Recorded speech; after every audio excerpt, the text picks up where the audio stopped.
Now, a UN-backed monitor has in the last hour said that the worst-case scenario of famine is playing out in the Gaza Strip.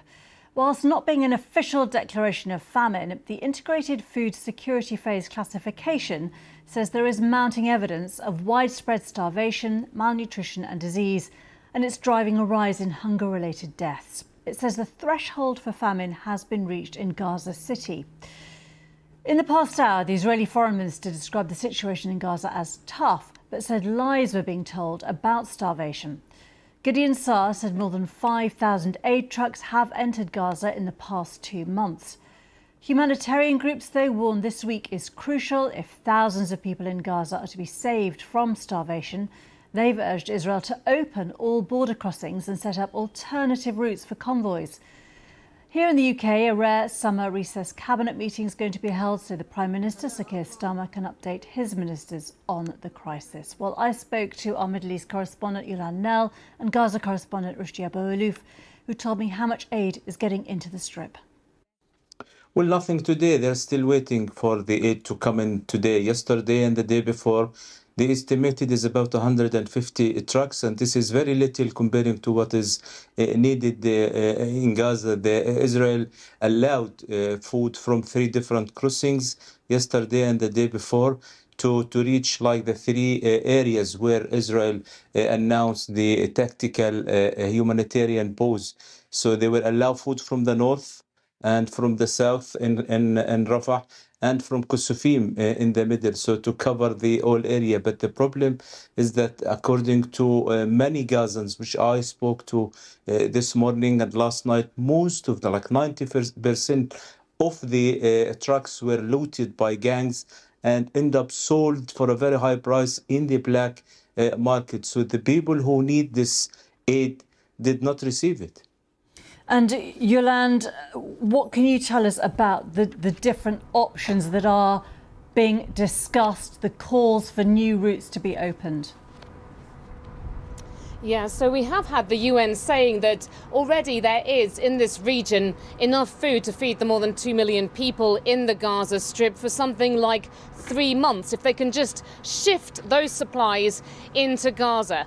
And so what they're calling for is all of the border crossings of Gaza to be opened and for more safe routes for their convoys to be able to distribute that aid, to pick it up from the crossings with Israel and take it to the people who desperately need it in the Strip. Of course, what we have had in the past couple of days and again today is the Israeli military saying that it allows a 10-hour pause in its military operations in 3 parts of the Gaza Strip in order for that aid to be distributed. It said it's opening up new humanitarian corridors, but there have been questions asked by the aid agencies about where exactly those are. They say that a lot more needs to be done on the ground.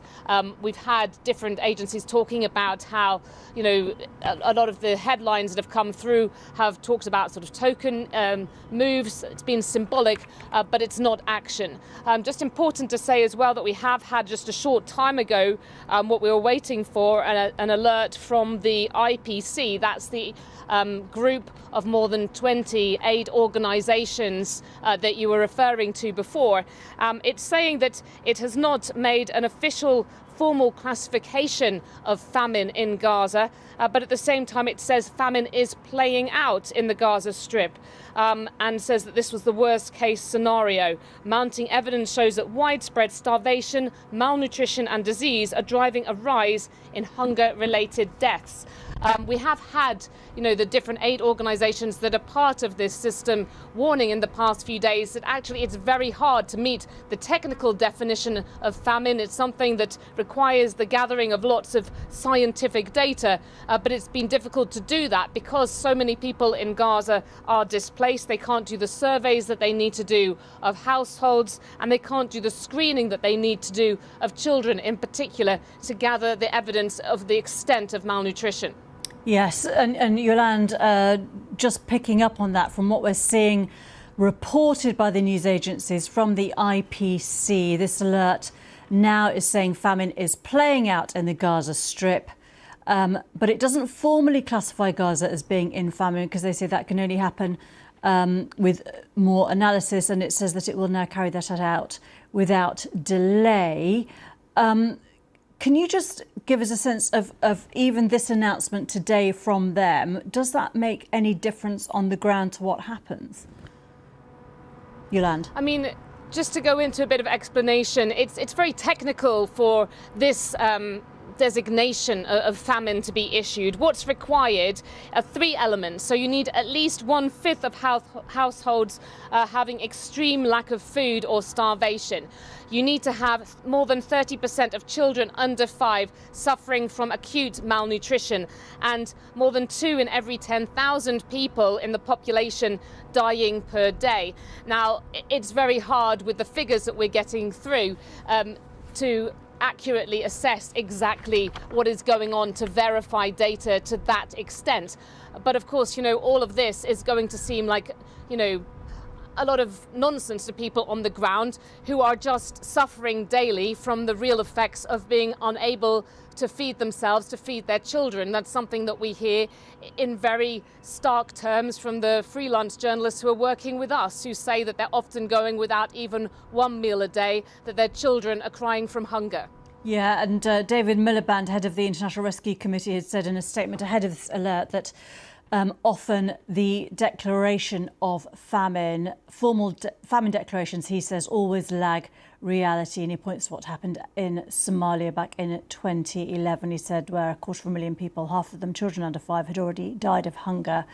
And he says by the time famine is declared, it'll already be too late. Rushdie, from what you are hearing, I imagine the problem is that because people have been struggling for food for so long, and children often are the most vulnerable, that the tipping points that we have seen reached with awful pictures and stories coming out in the last few days then become more acute. And so people are extremely vulnerable now, even though some aid is starting to go in. Well, the people are frustrated, and no matter what they call it, famine or starvation or a shortage of food, everyone we spoke to for the last 3 months, that he is hungry. I spoke to a father this morning in Khan Yunis. He said that he didn't eat and his kids, his 5 children didn't eat for 2 days. The people want this to be, you know, solved. The problem of the starvation is to be solved. They were hoped the beginning of this humanitarian pause that hundreds of trucks carrying food and aid will be allowed. But what is being allowed is very little. They call it a drop in the ocean. You know, back in January, when there was a ceasefire in place, we have seen a very speed progress in the humanitarian situation when Israel used to allow 500 to 600 trucks every day. And what is needed now, according to the UN and other agencies in Gaza, is about 500 to 600 trucks a day for at least a month. Talking to people across Gaza, north, middle, south, they are all saying that they are hungry, they are not eating enough food for a very long time. Also, we should not forget that 54% of the people in Gaza are below the age of 18. So that means half of the population, over 1 million people, are classified as children, and those are, you know, need for food. There is the people are dying in the hospitals every day from the level of hunger. Hospitals also struggle from the, you know, the lack of medicine and lack of medical equipment. Rushdie Abu Aluf and Yolande now speaking to me earlier.